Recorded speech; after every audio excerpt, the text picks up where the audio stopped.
नमस्ते। Money capital channel में आप सबका स्वागत है। अगर आपने पहली बार इस चैनल को विजिट किया है तो इस चैनल को सब्सक्राइब कीजिए, साथ ही में बेल आइकॉन प्रेस करके ऑल सेक्शन पर क्लिक करें ताकि आपको शेयर मार्केट रिलेटेड अपडेट जानकारी इस वीडियो में मिल सके। तो आज हम मैप माई इंडिया इस कंपनी का जो आईपीओ आ रहा है तो उसके बारे में देखेंगे, साथ ही में ये कंपनी क्या काम करती है, इसके कौन से कस्टमर्स है और इस कंपनी में हमें लॉन्ग टर्म के लिए या फिर लिस्टिंग गेन के लिए पैसा लगाना चाहिए, तो उसके बारे में हम इस वीडियो में देखने वाले हैं। मैप माई इंडिया इस कंपनी का जो आईपीओ आ रहा है तो उसके बारे में हम इस वीडियो में देखने वाले हैं। तो उसकी शुरुआत हम ये कंपनी क्या काम करती है तो उसके ऊपर नज़र डालते हैं। तो मैप माई इंडिया ये company leading advance digital maps, geospatial software and location based IoT technology में काम करती है। साथ ही में ये कंपनी डाटा टेक्नोलॉजीज प्रोडक्ट और प्लेटफॉर्म अपने कस्टमर्स को प्रोवाइड करती है। साथ ही में company digital map as a service, MaaS software as services और प्लेटफॉर्म एज सर्विस पास ये अपने कस्टमर को प्रोवाइड करती है। तो इस कंपनी का जो काम है वो हमें डिजिटल मैप से जुड़ा हुआ देखने को मिल रहा है। इसके बाद मैप माई इंडिया ये कंपनी किन कस्टमर को अपनी सर्विस प्रोवाइड करती है तो उसके बारे में हम देखने वाले हैं। तो कंपनी अपनी service BFCI, telecom, FMCG, industrial, logistic और ट्रांसपोर्टेशन सेक्टर्स में हमें प्रोवाइड करते हुए देखने को मिल रही है। साथ ही में मैप माई इंडिया इस कंपनी ने various memorandums of understanding government organisation के साथ साइन किए, जिसमें ये company ISRO, NITI Aayog, national e governance division, ministry of electronics and information technology and government of India के साथ हमें काम करते हुए देखने को मिल रही है।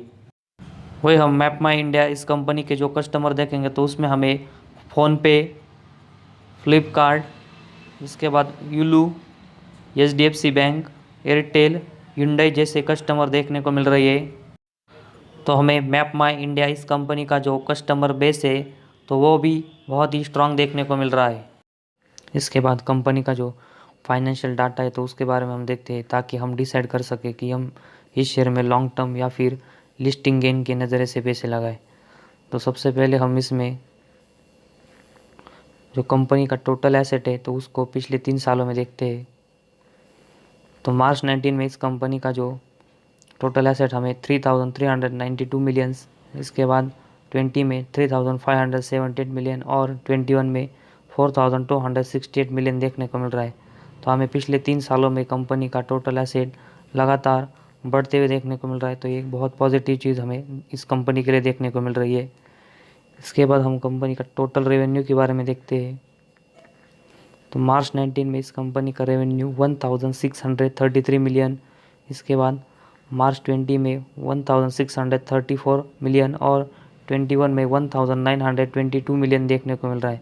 तो पिछले 3 सालों में अगर हम कंपनी का रेवेन्यू देखेंगे तो वो अभी हमें लगातार बढ़ते हुए देखने को मिल रहा है। इसके बाद कंपनी का प्रॉफिट आफ्टर टैक्स के बारे में देखते हैं। तो मार्च 19 में कंपनी का ये 335 मिलियन, 20 में 231 मिलियन और मार्च 20 में 594 मिलियन हमें देखने को मिल रहा है। तो कंपनी का प्रॉफिट आफ्टर टैक्स भी हमें अच्छा बढ़ते हुए देखने को मिल रहा है। तो इससे हम डिसाइड कर सकते हैं कि कंपनी हम लॉन्ग टर्म के लिए भी इस कंपनी में जा सकते हैं और लिस्टिंग गेन भी इस कंपनी का जो फाइनेंशियल डाटा है वो अच्छा है, तो इसकी वजह से हमें ये भी अच्छा देखने को मिल सकता है। तो जो कंपनी का ग्रे मार्केट प्रीमियम प्राइस चल रहा है तो हम उसको वीडियो के अंत में देखेंगे। तो इसके बाद हम इस आईपीओ की जो कुछ डिटेल्स है तो उसके ऊपर नज़र डालते हैं। तो इस आईपीओ की डिटेल में हम देखेंगे तो 9 दिसंबर से हम 13 दिसंबर तक इस आईपीओ में अप्लाई कर सकते हैं। इस आईपीओ का इशू टाइप हम देखेंगे तो बुक बिल्ड इशू आईपीओ है। फेस वैल्यू देखेंगे तो इसकी 2 रुपीज़ पर इक्विटी शेयर देखने को मिल रही है। तो हमें ये शेयर फ्यूचर में एक बार ही स्प्लिट होते हुए देखने को मिलेगा। साथ ही में इस आईपीओ की प्राइस देखेंगे तो 1000 से लेकर हमें 1033 पर इक्विटी शेयर देखने को मिल रहा है और हम इस आईपीओ में अप्लाई करने के वक्त 1033 रुपीज़ है जो कट ऑफ प्राइस है तो उस पर अप्लाई करेंगे ताकि हमारे जो आईपीओ के अलॉटमेंट के चांस है वो बढ़ सके। इसके बाद हम मार्केट लॉट के बारे में देखेंगे तो 14 शेयर का इसका एक मार्केट लॉट है। मिनिमम क्वांटिटी हम इसमें 14 के लिए अप्लाई कर सकते हैं। इसके बाद लिस्टिंग हम देखेंगे तो NSE BSE दोनों जगह इस आईपीओ की लिस्टिंग होने वाली है। इसके बाद इस कंपनी का जो आईपीओ आ रहा है तो उसके बारे में देखेंगे तो ये आईपीओ हमें 1039 करोड़ का देखने को मिल रहा है, जिसमें पूरा का पूरा हम देखेंगे तो ऑफर फॉर सेल में ये कंपनी आईपीओ ला रही है। इसके बाद कंपनी का जो टेंटेटिव टाइम टेबल है तो उसके बारे में हम देखते हैं। तो जैसे कि हमने देखा कि इस आईपीओ में हम 9 दिसंबर से लेकर 13 दिसंबर तक अप्लाई कर सकते हैं। जो इस आईपीओ की जो अलॉटमेंट डेट है तो जिनको भी आईपीओ लगेगा वो उनको 16 दिसंबर से पता चलना शुरू हो जाएगा। इसके बाद जिनको भी इस आईपीओ में अलॉटमेंट नहीं लगेगा तो उनको 17 दिसंबर से रिफंड हमें होते हुए देखने को मिलेगा।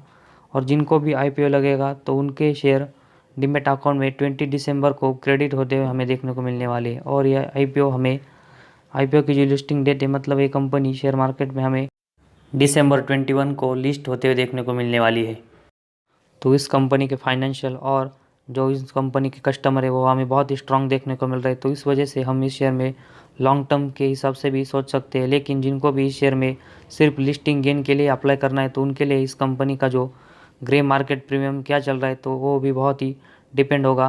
तो आज के दिन हम देखेंगे तो इस कंपनी का जो ग्रे मार्केट प्रीमियम प्राइस है तो हमें लगभग ये ग्रे मार्केट प्रीमियम प्राइस हमें लगभग 1000 रुपीज़ के आसपास देखने को मिल रही है। वही हमने जो इस कंपनी के कट ऑफ प्राइस 1033 रुपीज़ देखी है।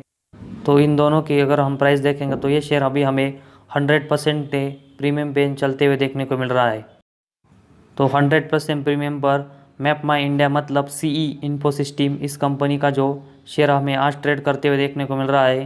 तो इस कैलकुलेशंस के अनुसार हमें ये शेयर डबल पैसे लिस्टिंग गेन के लिए करते हुए देखने को मिल रहा है। और साथ ही में हम देखेंगे तो लॉन्ग टर्म में इस शेयर का भी फ्यूचर बहुत ही हमें अच्छा देखने को मिल रहा है।